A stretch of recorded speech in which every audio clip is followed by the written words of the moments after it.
You're sitting on the ground at a family party, grass stains on your only good dress, while everyone else gets chairs because you're just a single mom who apparently doesn't deserve better. That was me last Saturday at my nephew's birthday party. My sister-in-law Ivory looked me dead in the eye and said single mothers should sit on the floor since we're more flexible and used to making do with less. I wanted to disappear into the ground right there. But then something happened that changed everything. A man in an expensive suit walked through the backyard gate, briefcase in hand, scanning the crowd like he was looking for someone specific. When he spotted me sitting there in the grass, humiliated and ready to leave, he walked straight over and said the words that made my entire family drop their cake. "I've been looking everywhere for you, Miss Moreau. You own this house now." I'm Celeste, and I've been a single mom to my 8-year-old daughter, Luna, for 2 years now. After my divorce, I've been working double shifts as a waitress during the day and cleaning offices at night just to keep our tiny apartment and put food on the table. My family has never let me forget that I'm the one who couldn't make it work in marriage, the one who's always struggling, always behind on something. They see me as their charity case, the family member who needs pity but doesn't deserve respect. My brother Kingston lives in this beautiful suburban house with his wife Ivory and their son Phoenix. Ivory has this way of making comments that sound helpful but cut deep. She'll say things like, "Oh, Celeste, don't worry about contributing to the family vacation fund. We know money's tight for you." Or, "Maybe Luna can wear Phoenix's hand-me-downs since you probably can't afford new clothes anyway." Kingston never stands up for me, and our mother Deanne just nods along like Ivory's being generous instead of cruel. I love my nephew Phoenix dearly, which is why I was at this party in the first place. I'd saved up for weeks to buy him a decent birthday gift, even though it meant Luna and I would be eating peanut butter sandwiches for dinner more often than I'd like to admit. I drove up in my beat-up Honda wearing a dress I'd bought 3 years ago when life was different, when I still had hope that things would get easier. What my family didn't know was that I'd been getting letters from some law firm for the past month. I'd been too scared to open them, assuming they were about some debt I couldn't pay or legal trouble I couldn't afford to handle. I'd shoved them in a drawer and tried to forget about them, because when you're barely keeping your head above water, the last thing you want is more bad news. But as I sat there on that grass, watching other parents in their nice clothes talk about their vacation plans and private schools, while my own family treated me like I was less than human, I had no idea that those unopened letters were about to turn my entire world upside down. I had no idea that the woman they all looked down on was about to become the one holding all the power. This is the story of how one man in a suit and a family secret I never knew existed changed everything in the span of 5 minutes, and how the people who thought they were better than me learned that sometimes the universe keeps score in ways nobody expects. I pulled into Kingston's driveway that Saturday afternoon and immediately felt that familiar knot in my stomach. His house always made me feel small. It's one of those perfect suburban homes with the manicured lawn, the 2-car garage, and the kind of front porch that screams, "We made it." I sat in my car for a moment, looking at my reflection in the rearview mirror, trying to psych myself up. Luna was bouncing in the back seat, excited to see her cousin Phoenix, completely oblivious to the social minefield we were about to walk into. "Mommy, can we go in now? I want to give Phoenix his present." Luna's excitement was infectious, and I forced a smile. She was holding the gift we'd wrapped together the night before, a Lego set that had cost me 3 weeks of tip money. It wasn't the biggest or most expensive gift Phoenix would receive, but it was what we could afford, and Luna had picked it out herself. "Of course, baby. Let's go have some fun." I grabbed my purse and the small gift bag I'd brought for the party favors, checking my phone one more time to see if any of my job applications had gotten responses. Nothing. Just another overdue notice from the electric company that I'd have to figure out how to handle next week. The backyard was already buzzing with activity when we arrived. Ivory had outdone herself with the decorations. There were balloons everywhere, a professional-looking bounce house, and tables loaded with catered food. The other parents were already mingling, and I could tell just by looking at them that they were Kingston and Ivory's usual crowd. The women were wearing clothes that probably cost more than I made in a month, and the men were talking about golf and business deals. "Celeste, you made it!" Ivory's voice was honey sweet, but her eyes were already scanning my outfit. I saw her take in my 3-year-old dress and the small scuff on my shoes that I'd tried to cover with a marker. And Luna, don't you look precious? Phoenix is over by the bounce house if you want to find him. Luna ran off immediately, and I was left standing there with Ivory, who was already looking past me at the other guests. "The food is on the tables over there," she said, gesturing vaguely. "We got it catered from that new place downtown. I'm sure it's much fancier than what you're used to, but I thought we'd splurge for Phoenix's special day." There it was, the first dig of the day, delivered with that trademark smile. I'd learned to expect these comments from Ivory, but they still stung. "It looks wonderful," I managed to say. "You've really outdone yourself." I made my way over to where some of the other parents were standing, hoping to blend in.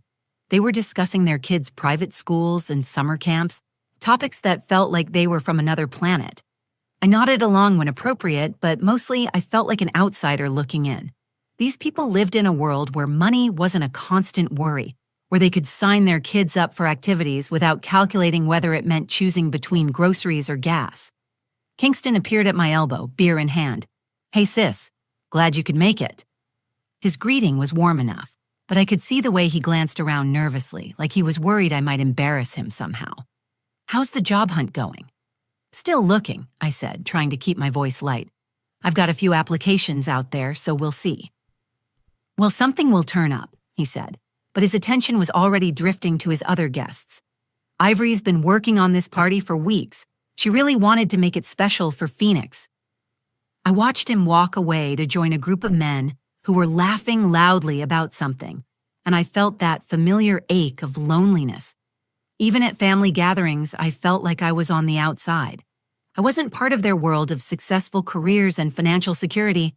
I was the cautionary tale, the example of what happens when life doesn't go according to plan. My mother, Deanne, was sitting at one of the tables with some of the other older women, and I could tell by the way they kept glancing at me that I was the topic of conversation.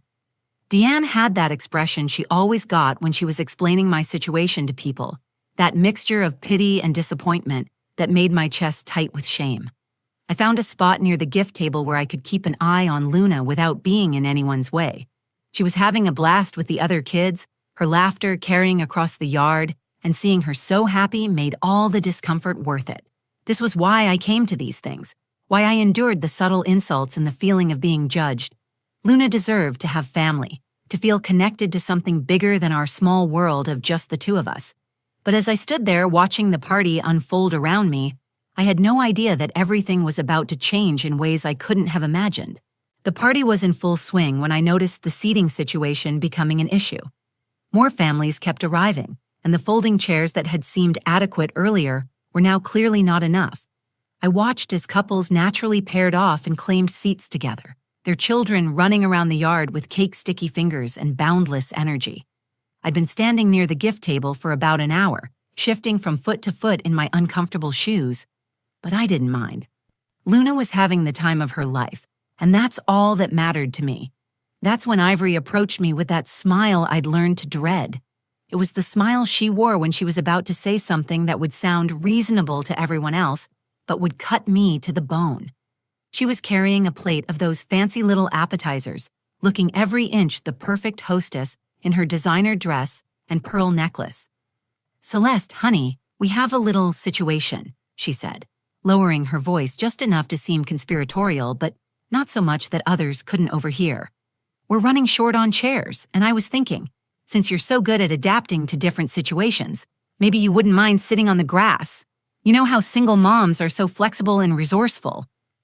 The words hit me like a physical blow. I felt my face flush hot with embarrassment, and for a moment, I couldn't speak. Around us, other parents were pretending not to listen, but I could see them exchanging glances. Some looked uncomfortable, others seemed to be waiting for my response, with barely concealed curiosity. "I mean, it's just practical," Ivory continued, her voice getting a little louder. "The married couples need to sit together, and they're not really used to making do with less comfortable arrangements, but you've gotten so good at managing in difficult circumstances." I wanted to disappear. I wanted to grab Luna and run to our car and never come back.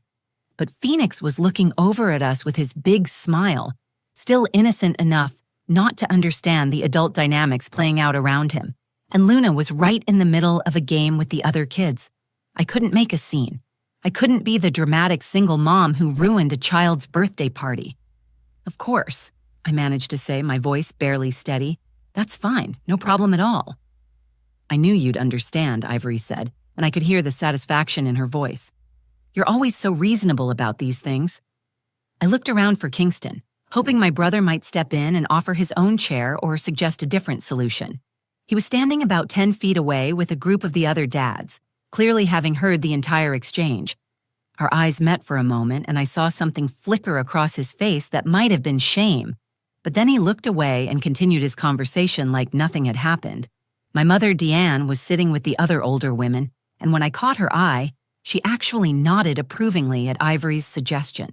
Uncle Merrick, who was lounging in one of the more comfortable chairs with a beer in his hand, actually chuckled and said, "Well, Celeste's always been the practical one in the family." So I sat down on the grass, feeling the dampness seep through my dress almost immediately. I tried to arrange myself in a way that looked dignified, but there's no graceful way to sit on the ground in a dress while everyone else is in chairs above you. The physical discomfort was nothing compared to the emotional humiliation of being singled out this way, of having my circumstances thrown in my face in front of all these people. From my spot on the ground, I could hear fragments of conversations floating around me.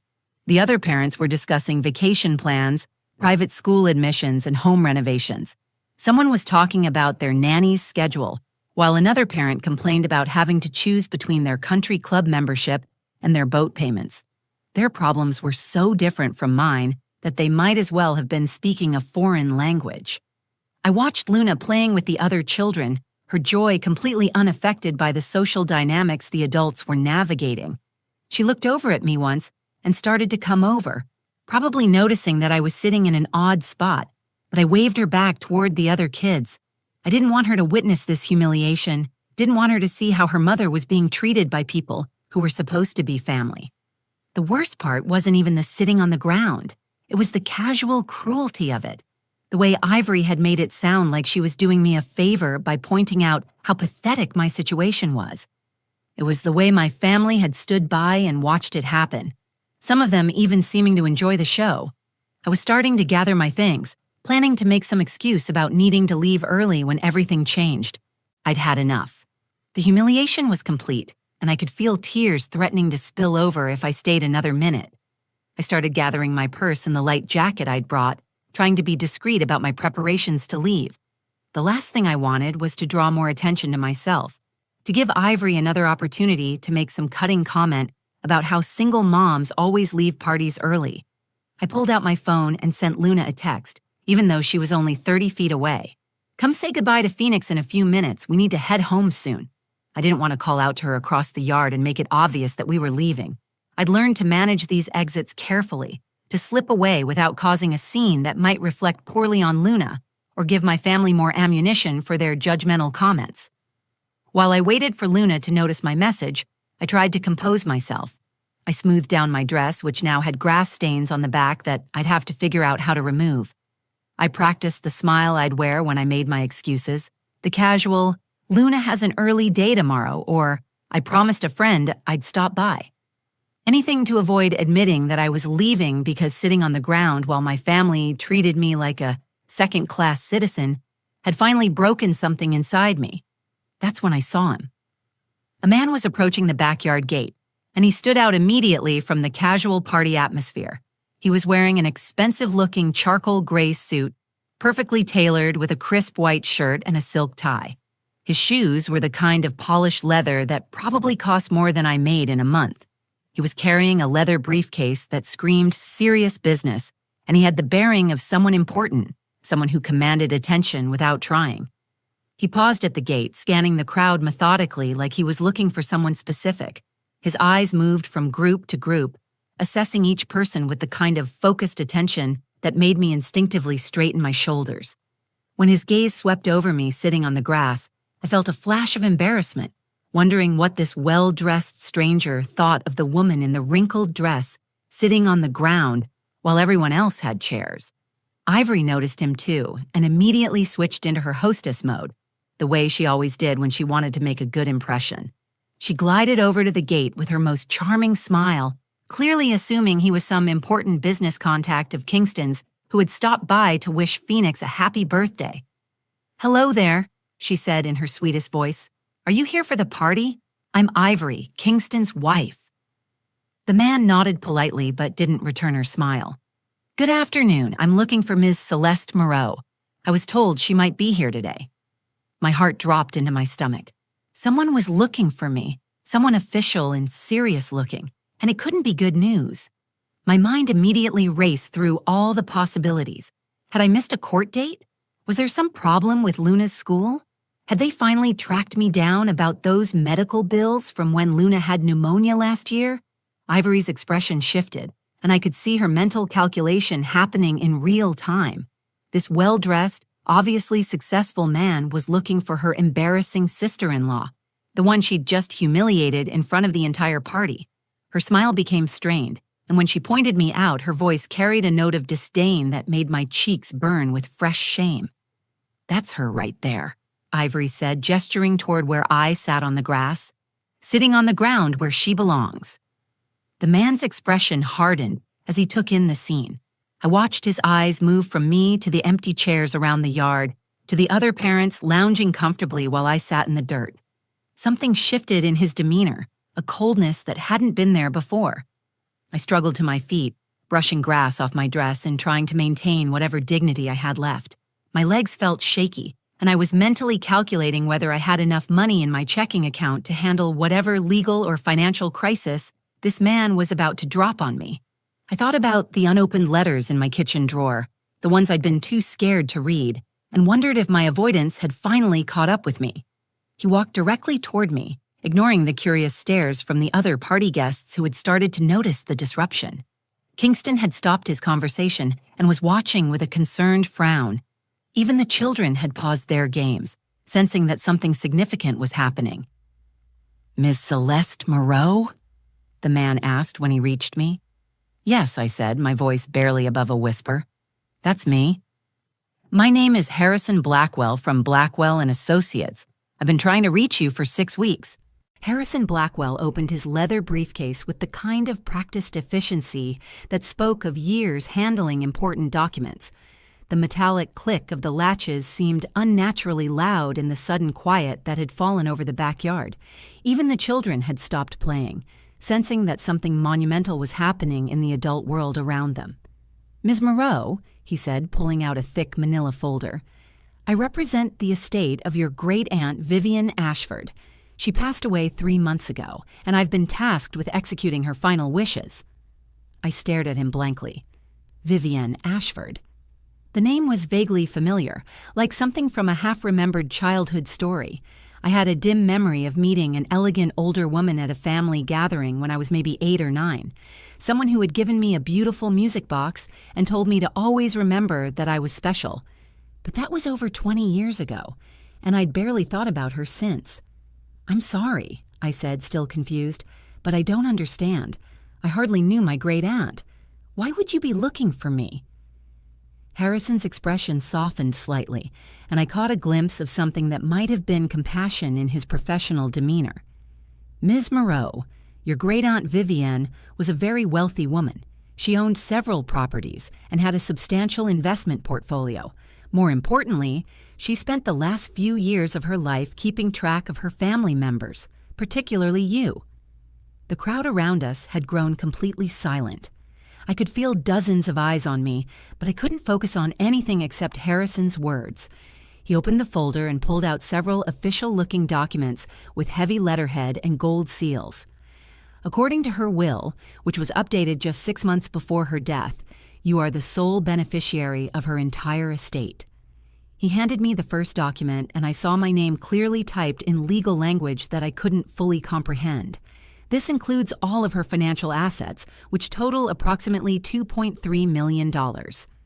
I heard someone gasp behind me, probably my mother, but the sound seemed to come from very far away. The number bounced around in my head without finding anywhere to land. $2.3 million. It was more money than I could conceptually understand, more than I'd ever dreamed of having.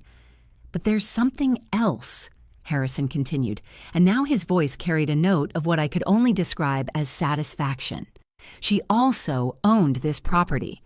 He gestured toward Kingston's house, the beautiful suburban home that had always made me feel so small and inadequate. Your great-aunt Vivian purchased this house 15 years ago as an investment property. She's been renting it to your brother at well below market rate as a family courtesy. The world seemed to tilt sideways. I looked at the house, at Kingston's face, which had gone completely white, at Ivory, who was staring at Harrison like he'd just announced the end of the world. "That's impossible," Ivory said, her voice shrill with panic. "We've been living here for 5 years. We've put money into renovations. We've made this place our home. There has to be some mistake." Harrison turned to face her with the kind of cool professionalism that suggested he'd dealt with this type of reaction before. "There's no mistake, Mrs. Kingston. The property deed is quite clear. Your lease was month to month and tied directly to Ms. Ashford's life. Upon her death, the property reverts to her designated heir." He looked back at me. "That would be Ms. Moreau." "But we didn't know," Kingston said, his voice cracking slightly. "She never told us she was planning to leave everything to Celeste. We assumed the house would eventually be ours, or at least that the family would inherit equally." Harrison pulled out another document, this one handwritten in elegant script. "Your great-aunt left a personal letter explaining her decision. She wrote, and I quote, 'I have watched Celeste struggle with grace and dignity, while others in the family have prospered. I have seen how she works tirelessly to provide for her daughter while receiving little support or respect from those who should love her most. She deserves security, and she deserves to know that someone believed in her worth.'" The silence that followed was deafening. I looked around at my family's faces, seeing shock, dismay, and something that looked uncomfortably like fear. Ivory was staring at me like I'd suddenly grown a second head, while Kingston appeared to be doing rapid mental calculations about their financial situation. "Any improvements or renovations you've made to the property," Harrison continued, "naturally become part of the property's value, which now belongs to Ms. Moreau. However, the original lease terms specified 30 days notice for termination, which I'm officially providing today." I was still holding the documents, my hands trembling slightly as the magnitude of what was happening began to sink in. The woman they'd all pitied, the family failure they'd just humiliated by making her sit on the ground, now owned the very house they were standing in. I looked around at the faces of my family members, each one frozen in a different stage of shock and disbelief. The same people who had spent years making me feel small and worthless were now staring at me like I was a completely different person. But I wasn't different. I was the same Celeste who had been sitting on the grass 5 minutes ago. The only thing that had changed was their perception of my worth, and that told me everything I needed to know about who they really were. Ivory was the first to break the silence, her voice taking on a tone I'd never heard before, desperate and pleading. "Celeste, surely we can work something out. We're family. We've been taking care of this place, making improvements, treating it like our own home. There has to be some arrangement we can make." The irony wasn't lost on me. This was the same woman who had made me sit on the ground less than 10 minutes ago, because single mothers were more flexible and used to making do with less. Now she was asking for flexibility from me, the person she'd just publicly humiliated. I looked at Ivory, really looked at her, and felt something shift inside me. For years, I'd accepted her treatment because I thought I deserved it. I thought my struggles made me lesser somehow, that my financial difficulties meant I should be grateful for whatever scraps of respect my family threw my way. But standing there, holding documents that proved someone had seen value in me when my own family couldn't, I realized how wrong I'd been. "Ivory," I said, my voice steady and calm, "I think you should sit on the ground now. You're more flexible, aren't you? Used to adapting when circumstances change?" Her face went pale, and I saw her eyes dart around to the other party guests who were watching this family drama unfold. She was experiencing the same humiliation she'd inflicted on me, but somehow it didn't give me the satisfaction I thought it would. It just made me sad for all the years I'd wasted trying to earn respect from people who were incapable of giving it. Kingston stepped forward, his expression a mixture of desperation and disbelief. "Celeste, come on. You can't seriously be considering kicking us out. We're your family. We've been here for Phoenix's whole life. This is his home." "You're right, Kingston. We are family." I turned to face him fully, and for the first time in years, I felt like I was looking at him as an equal, instead of looking up at him from some lesser position. "And as family, you just watched your wife humiliate me in front of all these people and said nothing. You heard her tell me to sit on the ground like a dog and you turned away. That's the kind of family you chose to be." My mother, Deanne, finally found her voice, though it came out as barely more than a whisper. "Celeste, honey, surely you're not going to let this money change who you are. You've always been such a sweet, understanding girl." Understanding. Sweet. Code words for pushover and easy to manipulate. I'd been understanding when they forgot to invite me to family dinners. I'd been sweet when they made comments about my parenting or my financial situation. I'd been accommodating when they treated me like the family charity case instead of a person worthy of basic respect. "You're right, Mom. I am understanding. I understand now that you all showed me exactly who you were, and I just wasn't ready to believe it." I looked around at each of them, these people who shared my blood but had never really been my family in any way that mattered. I understand that when you thought I had nothing to offer you, you felt free to treat me however you wanted. Harrison cleared his throat gently. "Ms. Moreau, I don't mean to interrupt, but we do have some paperwork to complete, and I imagine you'll want time to process all of this information and make decisions about the property." I nodded, grateful for the interruption. "You're right. I need time to think about everything." I looked back at Kingston and Ivory. "You have 30 days just like the lease specified. That should give you time to find somewhere else to live." I called Luna over, and she came running, her face bright with excitement from playing with her cousins. She had no idea that our entire world had just shifted on its axis, that we'd gone from worrying about paying rent to owning a house and having more money than we'd ever dreamed of. As we walked toward my beat-up Honda, I could hear the frantic, whispered conversations starting behind us. My family was realizing that they'd just lost their home and shown their true character to someone who now held all the power. The woman they'd spent years looking down on was walking away with everything, while they faced the uncertainty they'd always assumed was my burden to carry. But the most important lesson I learned that day wasn't about money or houses, or even revenge. I learned that people's true character shows when they think you have nothing to offer them. My great-aunt Vivian had been watching from a distance, and she saw what I couldn't see at the time. She saw that dignity isn't about how much money you have in your bank account. It's about how you treat people when you think nobody important is watching. Sometimes the universe keeps score in ways we never expect. Sometimes the people who try to make you feel small end up small themselves. And sometimes, just sometimes, the person everyone underestimates turns out to be the one holding all the cards. If this story resonated with you, please hit that like button and share it with someone who needs to hear that their worth isn't determined by other people's opinions. Don't forget to subscribe to our channel for more stories about finding strength in unexpected places and never letting anyone convince you that you deserve less than respect. Your story matters, and so do you.